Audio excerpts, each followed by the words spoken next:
अपने मृत पति के जीवन दान हेतु एक अभिनेत्री यमराज सन खड़ी थी। कजरारे नयनों को तीखा कर रही थी कि उस समय लग रही सुंदर वो बड़ी थी।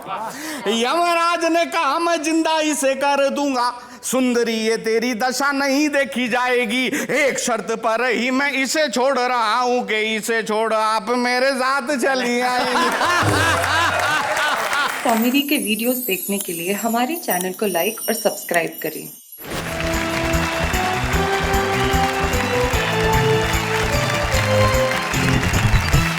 तो भाई प्रारंभ करते हैं हमारे कवियों की दीपमाला। यहाँ डॉक्टर सुरेश अवस्थी हैं, मुजावर मालेगावी हैं, ममता शर्मा, और इधर सरदार तुक तुक, संजय झाला और दिनेश दिग्गज है। भाई महफिल पूरी सजी हुई है, तमाम तरह के पटाखे हैं यहाँ पे।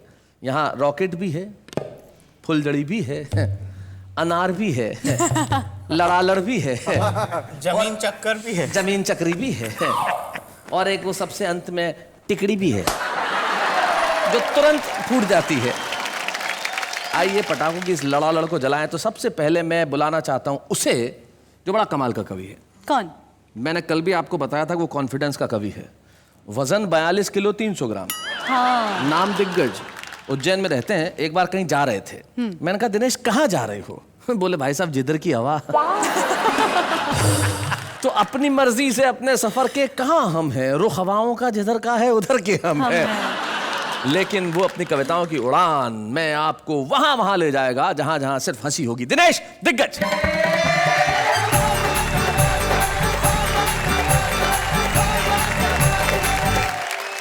तो प्रस्तुत है हमारा पहला पटाखा। बूम। दीपावली का उत्सव है, दीपावली का माहौल है, उत्सवों का माहौल है। शैलेश जी आपने बहुत अच्छा परिचय दिया, लेकिन मैं इतना जोर से नहीं बोल पाऊंगा। आप तो जानते हैं पतले वायर में से ज्यादा वोल्ट का करंट पास कर दो तो फॉल्ट होने का खतरा रहता है। अच्छे। लेकिन मैं परिचय अपनी शैली में देने की कोशिश करता हूं। जी। परिचय देखें कि जिस देश में एक डायबिटीज का मरीज नेता भी 50 करोड़ की शक्कर अकेला खा जाता हो, जिस देश के कई मास्टरों को दस्तखत करना भी नहीं आता हो, जिस देश में 80 बरस के बूढ़ों का दिल भी वैलेंटाइन डे पर मचलता हो, जिस देश में योजनाओं का जहाज भी भगवान भरोसे चलता हो, तो क्या उस देश में यह 42 किलो 300 ग्राम का सिंगल कवि देश का दिग्गज कवि नहीं हो सकता? भाई क्यों नहीं हो सकता? हो सकता है, हो सकता है, हो सकता है। आप सबने मेरी बात का समर्थन कर दिया, इसलिए आपको प्रणाम करता हूं। उत्सवों का माहौल है, इसमें ठहाके और जोड़ते हैं। स्वागत है। पिछले दिनों कलकत्ता कवि सम्मेलन से लौट कर आया, रात को 9 बजे श्रीमती जी ने डाइनिंग टेबल पर खाना लगाया। मैं अपने मित्र से मोबाइल पर बात कर रहा था, इधर श्रीमती जी की कोहनी का टल्ला मेरे सर पर चल रहा था। मुझसे कहने लगी दाल कैसी बनी, चावल कैसे बने। मैं बोला क्या खाक बने, बार बार कंकर आते हैं, बीन नहीं सकती थी क्या, भगवान ने 2 बड़ी बड़ी आंख दी है। कहने लगी चीखो मत, इस बात पर कुछ कहूंगी तो तर्क बढ़ेगा। अरे देने के नाम पे भगवान ने तुझे भी 32 दांत दिए, 2-4 चबाले, कौन सा फर्क पड़ेगा। कल श्रीमती जी ने हमारी आरती उतारी, तो हमने कहा प्रिय प्राणों से प्यारी, हम तुम बने एक दूजे के लिए, फिर क्यों जलाए तूने ये आरती के दिए। दुनिया हंसती है, उल्टा सीधा कहती है, वह जोर से चिल्लाई, दुनिया तो हर सही काम को गलत कहती है, पर मैं तो इतना जानती हूं कि उल्लू की आरती उतारो तो घर की लक्ष्मी घर में ही रहती है। अच्छा, कहा क्या जाता है, समझा क्या जाता है, सुना क्या जाता है। जी जी जी। मेरा पड़ोसी राधेलाल कल प्रातः काल महाराज के प्रवचन सुनकर आया तो झूम रहा था। शाम को देखा तो उसकी पत्नी को गोदी में उठाकर घूम रहा था। यह दृश्य देखकर मैं चीखा, चिल्लाया। मैंने कहा राधेलाल, महाराज ने प्रवचन में क्या यही बताया? अरे पत्नी को गोदी में उठाकर घूमोगे तो ये तुम्हारे सिर पर चढ़ जाएगी। राधे बोला ना, महाराज ने तो कहा है अपने दुख खुद ही उठाना सीख ले, धीरे धीरे आदत पड़ जाएगी। बहुत अच्छे। मैं, मेरी पत्नी, मेरा बेटा पूरा 2.25 टिकट महाकाल बाबा के दर्शन करने गए। जी। बच्चों का मनोविज्ञान क्या होता है आपको जोड़ने का उपक्रम करता हूं, सुने। स्वागत है।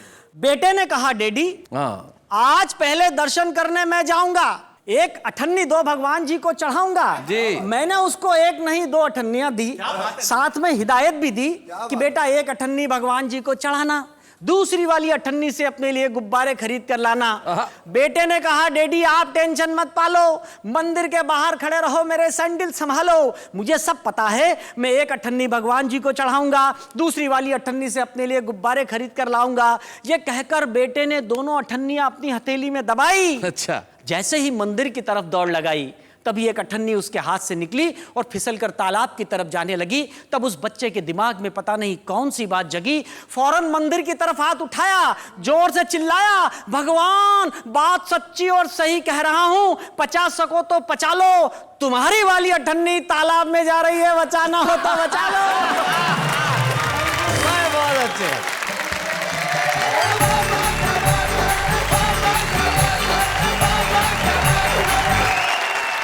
कविता पढ़ने के बाद दिनेश दिग्गज के चेहरे पे करुणा का ऐसा स्थायी भाव आ गया है जैसे इसका जन्म चंदा लेने के लिए ही हुआ हो।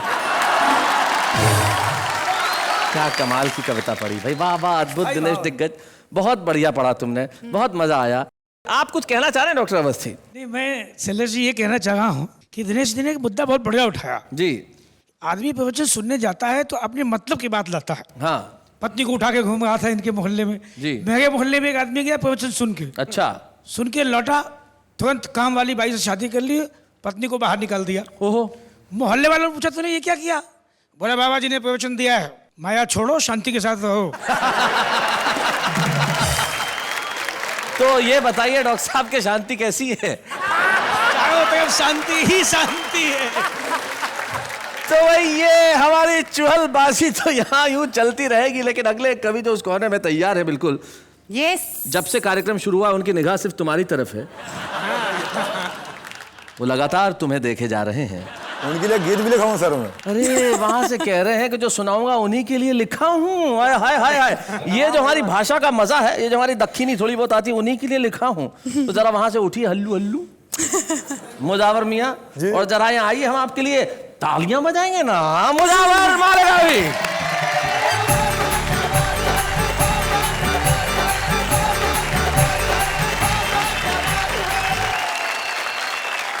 दोस्तों मैं आपको एक बात बताना चाहता हूँ कि दिवाली का जो त्यौहार है ये रोशनी वाला त्यौहार है, मोहब्बतों वाला त्यौहार है, और दिवाली मनाने में तब मजा आता है जब रात काली हो। क्या बात है, वाह। अमावस्या की रात को हम दिवाली मनाते हैं, बिल्कुल। तो मैं 4 लाइन पढ़ दो, देखिएगा। हम सीधे साधे लोग जमाने के काम आए, जो गो कर जो कर बने तो सबको हंसाने के काम आए। और काली कलूटी बीवी को हरगिज न छोड़ना। काली कलूटी बीवी को हरगिज न छोड़ना, मुमकिन है दुश्मनों को डराने के काम आए।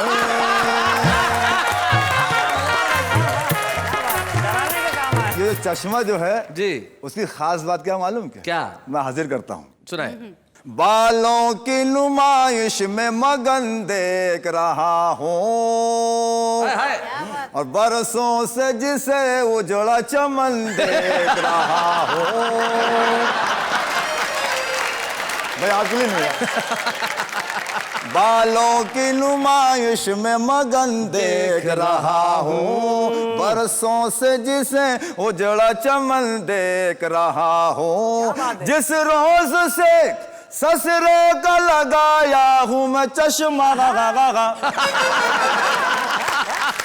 जिस रोज से ससुरे का लगाया हूँ मैं चश्मा, मैं रात में बकरी को हिरन देख रहा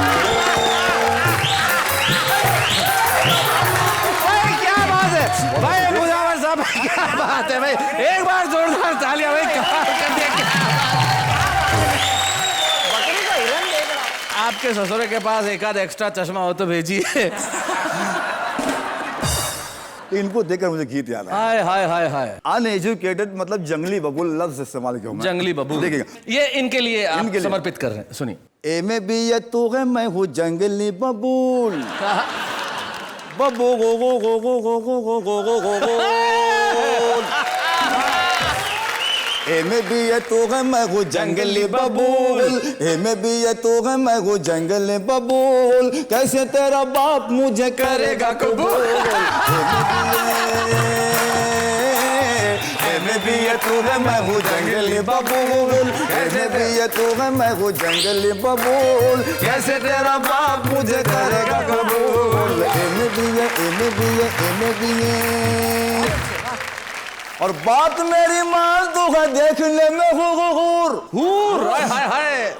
और गौर से तू देख मुझे, मैं हूँ लंगूर।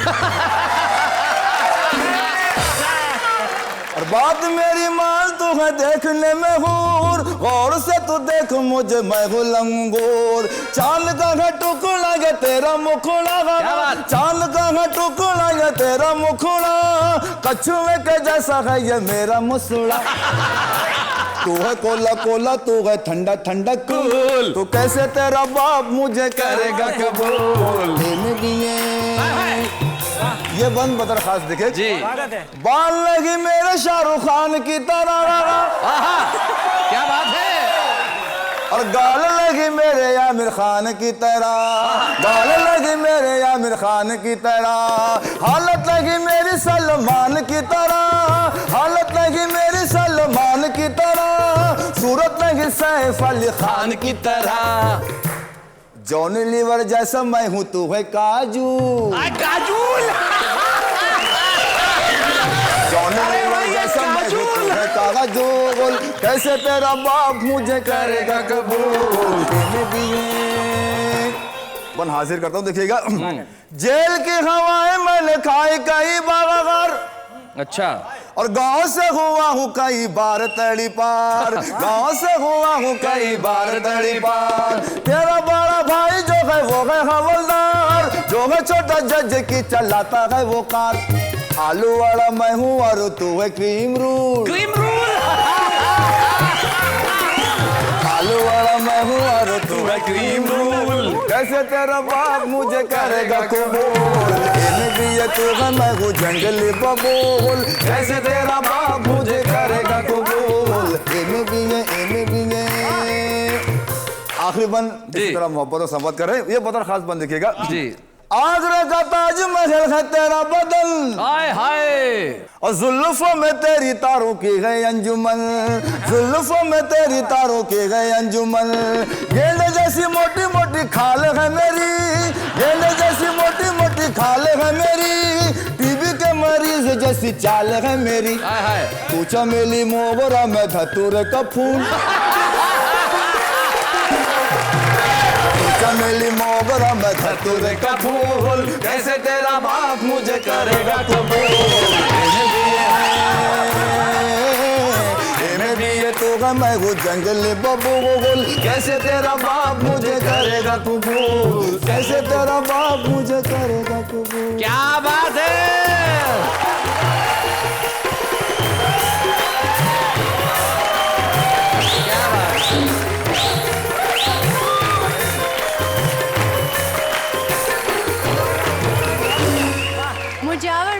मुजावर भाई गया बेचारा, काम से गया। मुजावर भाई आपके लिए वाह वाह, क्या बात है। भाई, इतना अच्छा परफॉर्मेंस था बहुत आपका। शुक्रिया, बहुत बहुत भाई, कमाल किया। धन्यवाद, बहुत बहुत शुक्रिया। एक बार एक आदमी ने अखबार में विज्ञापन दिया था कि पत्नी चाहिए। उसके पास 150 लेटर आ गए, हमारी ले जा। मैं जानता हूं कल से शहर शहर में काजोल को लोग काजोल नहीं काजूल ही कहेंगे और कहेंगे कि काजूल मैं तुझे क्रीम रूल खिलाऊंगा। आपने जो एक नया मुहावरा गढ़ा है, नई भाषा गढ़ी है, उसके लिए वाह वाह, क्या बात है। और आइए अब मिलते हैं हम एक ऐसे कवि से जो नए नए मुहावरे गढ़ता है अपने अंदाज में।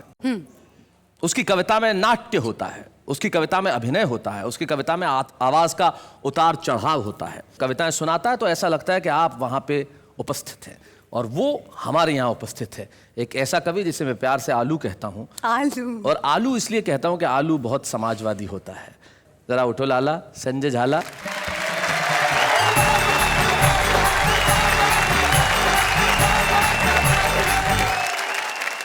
मैं आप सभी को प्रणाम करता हूं और दिवाली की आपको अनंत शुभकामनाएं प्रेषित करता हूं। ये मुझे आपको देख के कह रही थी कि इनको देखते ही मुझे इनके गाल खींचने की इच्छा होती है, ऐसा ये कह रहे हैं। इनको देख के मेरी भी ऐसी इच्छा होती है। देखिए, इन दिनों रामलीलाएं चल रही हैं, दिवाली आने वाली है। मैं दो छोटे छोटे छंद सुनाता हूं, उसके बाद अपनी एक कविता। एक जगह रामलीला हो रही थी, वहां रावण का जो रोल करने वाला था वो अचानक गायब हो जाता है।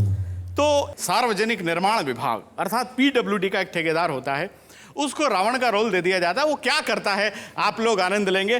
मैं छंद सुनाता। स्वागत है संजय। हो एक राम लीला के महंत जी ने ऐसे कहा, लीला का रवानी है तो रावण लाइए। मैंने कहा रावणों की कमी क्या है दुनिया में, चाहे जिसको भी सिंहासन पे बिठाइए। कि एक ठेकेदार को बना दिया था रावण जी। बोला माल्यवान से व्यवस्था करवाइए, नल नील राम जी का पुल जो बना रहे हैं उसका ही ठेका मेरे नाम करवाइए। एक छंद और सुनाता हूं। बहुत अच्छे। एक कल्पना कीजिए कि नई नई अभिनेत्री का नया नया पति मरा है, यमराज आया हुआ उसे लेने और भैंसा पार्क किया हुआ है पास में। दृश्य देखें, अपने मृत पति के जीवन दान हेतु एक अभिनेत्री यमराज सन खड़ी थी।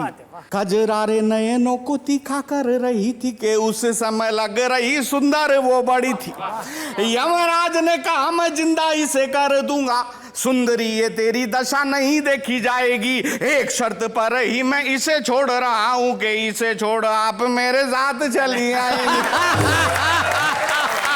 बहुत अच्छे। आपने फिल्म टाइटैनिक देखी होगी, मेरी एक कविता है इंडियन टाइटैनिक। वाह। इसमें जैसे उस टाइटैनिक में था, इस टाइटैनिक में भी तरह तरह के यात्री सवार होते हैं। मैं कविता आप तक पहुंचाता हूं। जी, और दीपावली पे तो एक कविता बिल्कुल मुफीद है कि इतने सारे क्रूज जाते हैं। कल्पना कीजिए दीपावली के अवसर पे ऐसा कोई क्रूज जा रहा है। हाँ बिल्कुल, कविता प्रारंभ करता हूं। उफ ओह आह, क्या बात है। डोंट वरी, ये है मुंबई बंदरगाह। जहाज पर लिखा हुआ है नीति, नियम, न्याय और नैतिकता। जहाज रवाना होने से पहले इन चारों नन्नों का बड़ा शोरगुल था। टिकट एक भी नहीं बिका, लेकिन पूरा जहाज फुल था। टिकट चेक कराए गए, कुछ यात्री तहखाने में, कुछ मैखाने में, कुछ दिनेश जैसे थे घुसल खाने में पाए गए। टिकट कलेक्टर सिद्धांत कोने में खड़ा खड़ा रो रहा था बेचारा, क्योंकि कुछ लोकतांत्रिक आत्माओं ने उसे चढ़ते ही मारा। अब प्रारंभ होता है साहब, जहाज में एक भव्य मंदिर होता है। एक अमेरिका से यात्री आता है, स्टैनली मॉरिस नोबल। सोचता है भगवान के दर्शन कर लूं, पूरी यात्रा अच्छी निकलेगी। स्टैनली मॉरिस नोबल जो ही भगवान के मंदिर के दर्शन करके नीचे उतरा, जो ही एक चमत्कार हुआ, उसकी चप्पलें गायब थी। मॉरिस नोबल मंदिर की सीढ़ियों पर बैठकर रोने लगा। इतने में ही एक श्वेत, धवल, स्निग्ध और हिमाच्छादित देवदूत आकर उसे गीता का उपदेश देने लगा। मां शुचः, शोक मत कर, धैर्य धारण कर, जो होता है वो होता है बिल्कुल सही, मुझे देख मेरी भी गई।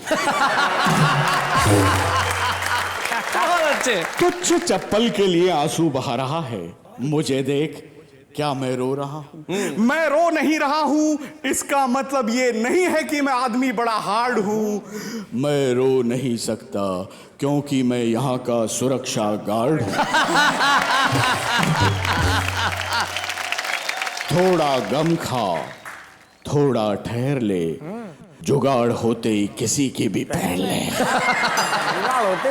और ये बात मैंने किसी से नहीं कहन रखी है, मुझे देख मैंने भी ऐसे ही पहन रखी है। मॉरिस नोबल बुलाओ, मैन तुमने जो कहा है वो बात एकदम सही है, लेकिन तुमने जो पहन रखा है अब उनका यही है। अब जहाज आगे बढ़ता है, उसमें प्रेमी प्रेमिका, कितने शानदार प्रेमी प्रेमिका होते हैं। एक प्रेमी अपनी प्रेमिका से बोले तुझसे प्यार करके तो मेरी तकदीर ही जाग गई। मैंने तुझे इतने लव लेटर पोस्ट किए कि तू पोस्टमैन के साथ भाग गई। अब ऐसा कर, मैंने तुझे जितने भी लव लेटर लिखे थे वो सब मुझे वापस कर दे। प्रेमिका हड़बड़ाई घबराई चिल्लाई, लव लेटर लेके क्या करेगा? आहें भरेगा, मरेगा या ब्लैकमेल करेगा? प्रेमी चूंकि राजस्थानी था, बड़ा इंटेलिजेंट था, बोले ना बंदा आहें भरेगा, न मरेगा, न ब्लैकमेल करेगा, बस तेरा नाम काट के दूसरी का भरेगा। इतने में ही घोषणा होती है, passenger may I have attention please. हम आप सबके आभारी हैं क्योंकि आप जहाज पर भारी हैं। डूबने के 100% आत्मविश्वास और भरोसे के साथ ये घोषणा की जाती है, ये जहाज निश्चित रूप से डूबेगा क्योंकि ये सरकारी है। क्या बात है। ये घोषणा सुनकर यात्री जागने लगे, इधर उधर भागने लगे। पुलिस वालों की ड्यूटी थी कि यात्रियों को सुरक्षित नावों से किनारों तक पहुंचाएंगे। पुलिस वालों ने कहा यात्रियों की ऐसी की तैसी पहले हम जाए। अब आप स्थिति देखें, सारे पुलिस वाले नाव में बैठ गए हैं, एक ही नाव है और उसमें कोई भी अतिरिक्त आदमी बैठ जाता तो नाव डूब सकती थी। दृश्य देखें, ऊपर से यात्री चिल्ला रहे थे बचाओ बचाओ बचाओ। नीचे से एक पुलिस वाला बोला पहले 50 का नोट लाओ।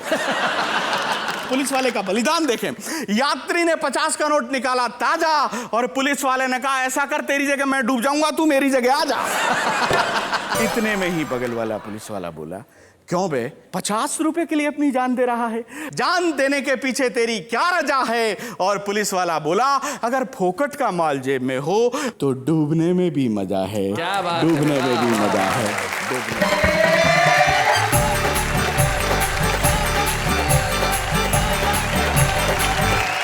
वाह वाह क्या बात है संजय जी। क्या बात है, ये आपके अंदाज में ही हाथ हिला रही हैं। लगता है रिश्ते में आप दूर के भाई बहन हैं। हाँ जी, वाह वाह क्या बात क्या है। बात है, बहुत बढ़िया। संजय जी आपने बहुत बहुत अच्छे ढंग से सुनाया, कमाल कर दिया संजय झाला। सचमुच जब जहाज जाते हैं और उसमें वजन बढ़ जाए तो ऐसा होता है। मुझे याद है एक बार एक हेलीकॉप्टर में 10 पुरुष थे, एक महिला थी। अब पायलट ने कहा कि भाई इसमें वजन ज्यादा है, कैसे उड़ेगा, किसी न किसी को तो कूदना पड़ेगा। तो क्या किया जाए, एक रस्सी लटका दी गई, उस रस्सी पे सारे पुरुष और वो महिला लटक गई। अब कूदे कौन? तो महिला ने भाषण देना शुरू किया, त्याग मैं करूंगी, कूदना मुझे ही पड़ेगा। मैं माँ हूं, मैं बहन हूं, मैं बेटी हूं, मैंने देश और समाज का निर्माण किया है। आज जब बारी आई है बलिदान की तो फिर से मैं ही कूदूंगी। जैसे ही भाषण समाप्त हुआ 10 ही पुरुषों ने ताली बजाना शुरू कर दिया। तो भाई इन्होंने तो हमारी दिवाली कमाल की कर दी। आप क्या कहना चाहती हैं इस पे? आपकी लाइफ में दिवाली की क्या इंपॉर्टेंस है? अरे मेरी तो शादी दिवाली की वजह से हुई। वाओ, हाँ। वो कैसे? अरे मेरी होने वाली वाइफ ने मुझे धमकी दी थी कि दिवाली तक मैं अपने माँ बाप से उसके बारे में बात कर लूं। एक मिनट, पर अगर आप दिवाली तक बात ना करते तो उसने कहा अगर दिवाली तक बात नहीं की तो उसके 2 दिन बाद ही भाई दूज आता है। कविता तो हर दिल में पलती है। हाँ। और हमारे साथ एक मेहमान आज ऐसे हैं जो कवि नहीं है। तो हमने कहा कविता का ये मंच तो सबका स्वागत करता है, हम तो बाहें खोल के खड़े, जो आए चाहे मन में जैसा आए वैसा सुनाए, लेकिन सिर्फ परिणाम में हमारे चेहरों पे हंसी आए। राजीव निगम।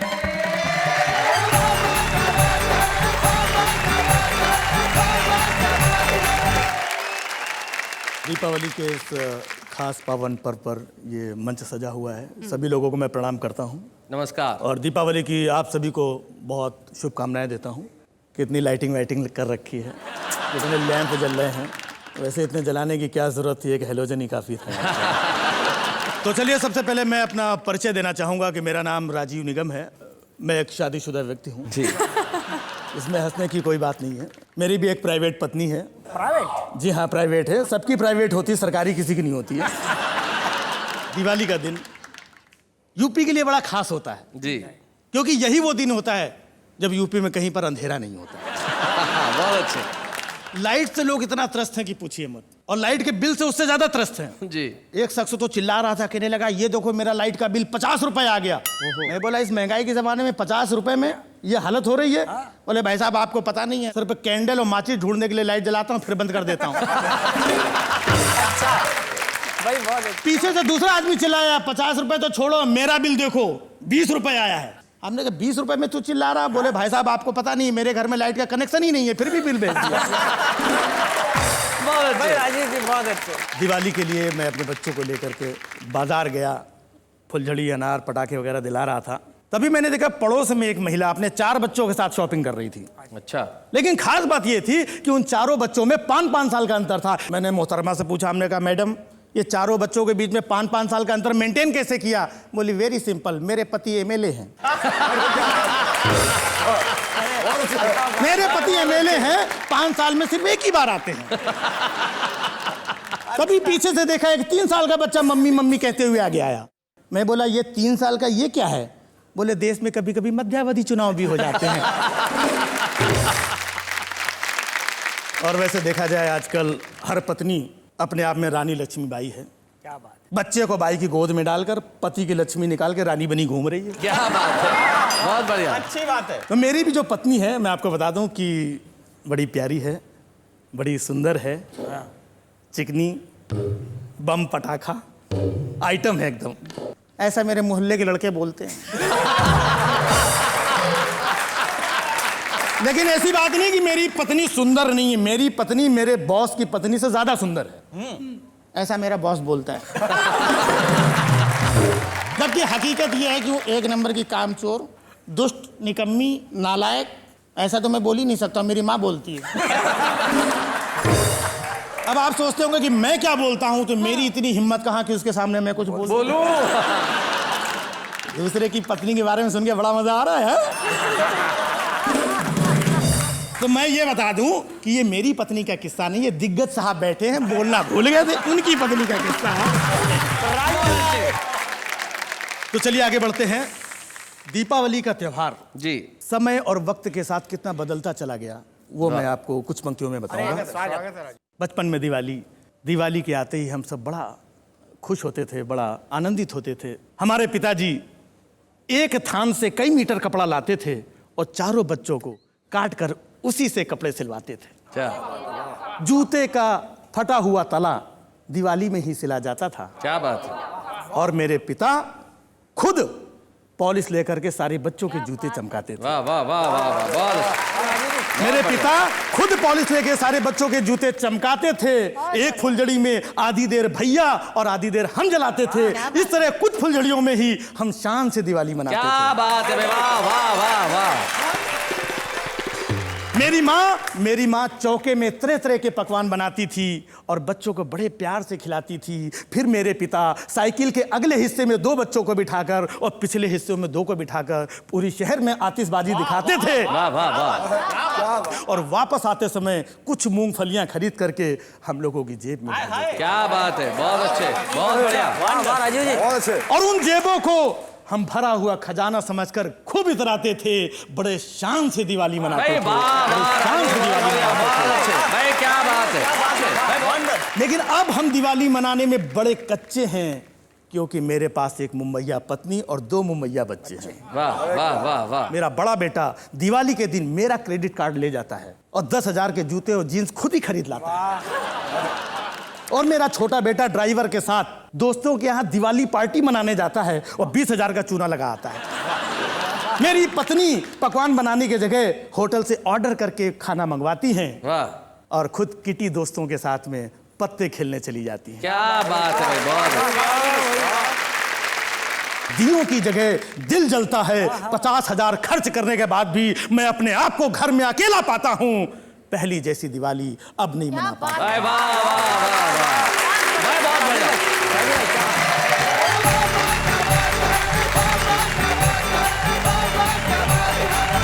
क्या बात है भाई। राजीव कह रहे थे कि वो कवि नहीं है, लेकिन जिस ढंग से उन्होंने सुनाया निश्चित तौर पे बेहद प्रभावी था। और दिवाली की बात कर रहे थे कि पहले दिवाली कुछ और थी और आज दिवाली कुछ और है। तो इस सच पे मुझे अपनी एक बेहद प्रिय पंक्ति याद आती है जो किसी कविता में मैंने कही थी कि 21वीं सदी का बस इतना सा प्रभाव है, पहले अभावों में खुशियां थी, अब खुशियों का अभाव है। अरे क्या बात है, वाह। क्या बात है शैलेश जी।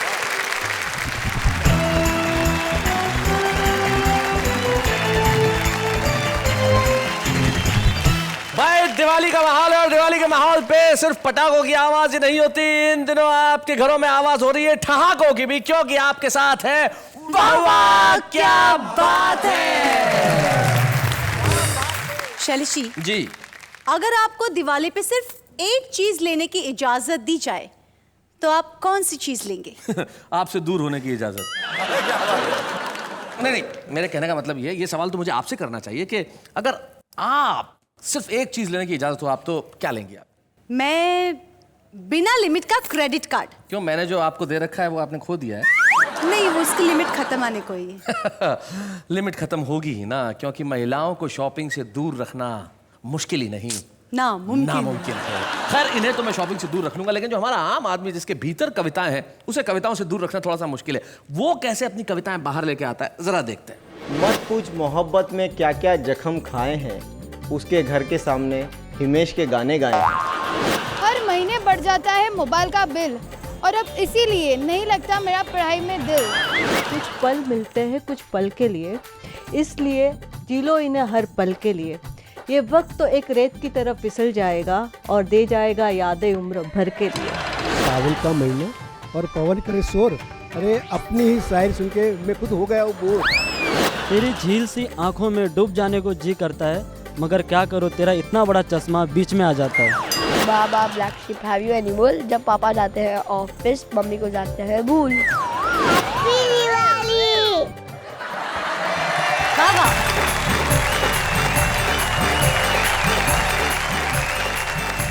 कितनी अच्छी होती है मैंगो आदमी की कविताएं। मैंगो आदमी, भाई वाह, क्या प्रयोग किया है भाई, वाह वाह वाह। ये अनुवाद बड़ा कमाल का है। जैसे लोग जब अनुवाद करते हैं तो किसी भी तरीके से कर सकते हैं, राइट? जब एक आदमी से पूछा गया कि जब एक काम हुआ, पहले हुआ फिर नहीं हुआ और फिर जब हुआ तो बहुत बार बार हुआ, तो इसका अनुवाद कीजिए। उसने कहा work first not done, when it is done done done done done done done.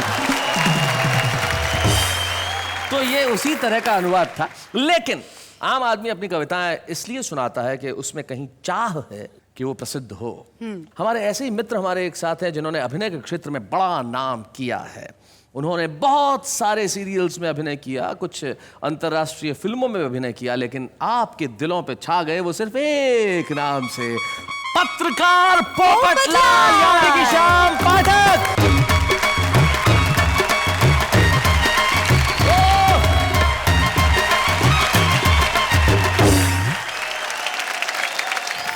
Mehta साहब, हाँ? वो आपने बोला था ना, वो कहाँ है? अरे कौन वो?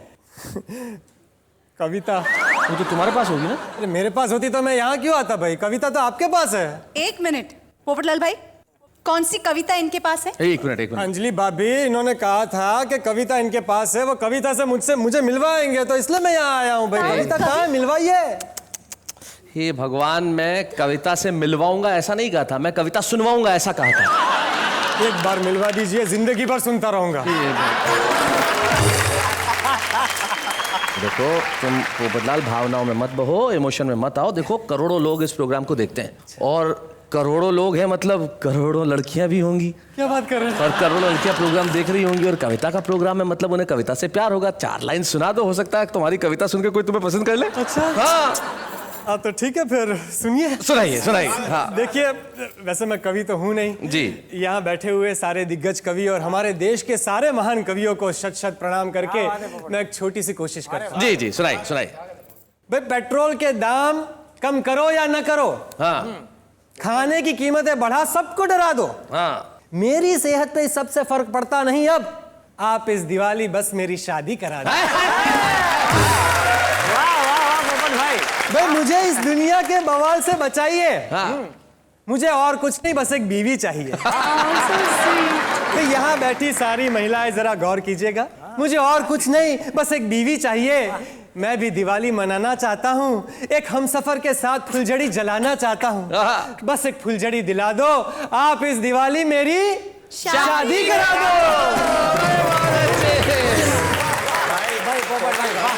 भले ही शादी के बाद हर आदमी का मामला चौपट होता है, पर शादी के पहले हर आदमी पोपट होता है। Thank you so very much यहाँ आने के लिए, thank you so very much. क्या बात है, वाह।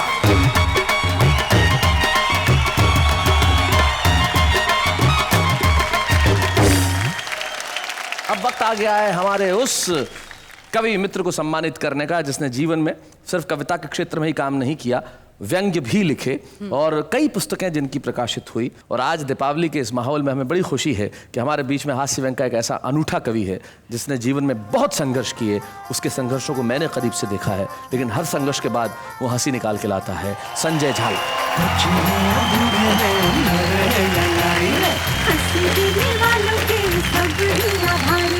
कविता सुनाने वाले अब सबके साथ हैं। संजय, हम आपका स्वागत करते हैं और जैसी की परंपरा है कि परिवार का एक सदस्य यहाँ उपस्थित रहता है और आपकी जीवन संगिनी यहाँ उपस्थित हैं, मुझे बड़ी खुशी होगी छाया को यहाँ बुलाने में। छाया जी आइए।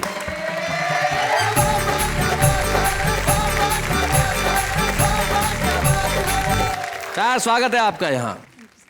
जहाँ तक मेरी जानकारी है आपके पिता कवि हैं। हाँ जी। आपके भाई कवि हैं प्रवीण शुक्ल, पिता हाँ ब्रज घायल, और आपके पति कवि हैं। सारे कवियों के आसपास कैसा महसूस करती हैं आप? जब मुझे पता चला मैं कवि की बेटी हूँ और कवि की बहन हूँ और मुझे पति भी कवि के रूप में मिल रहे हैं, तो मुझे लगा परमात्मा के दंड देने का साहित्यिक तरीका है। हास्य व्यंग्य के कवि है संजय झाला, घर में कैसा बर्ताव करते हैं? कल ही ये पूजा कर रहे थे तो मेरी तरफ देखकर बोले, हे भगवान, जैसी पत्नी मेरी है ऐसी हिम्मत करके एक तू भी रख के दे।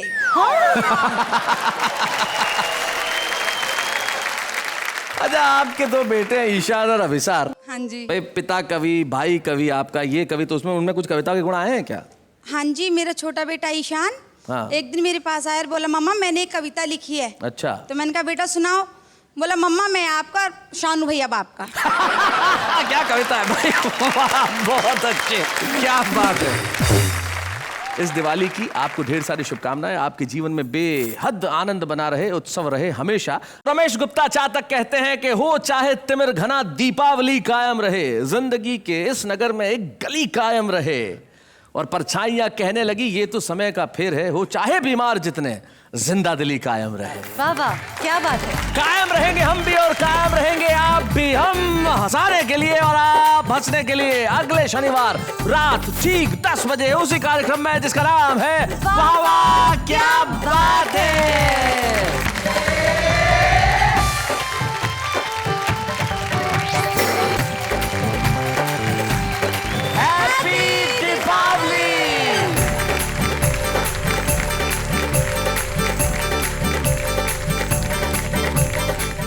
कॉमेडी के वीडियोस देखने के लिए हमारे चैनल को लाइक और सब्सक्राइब करें।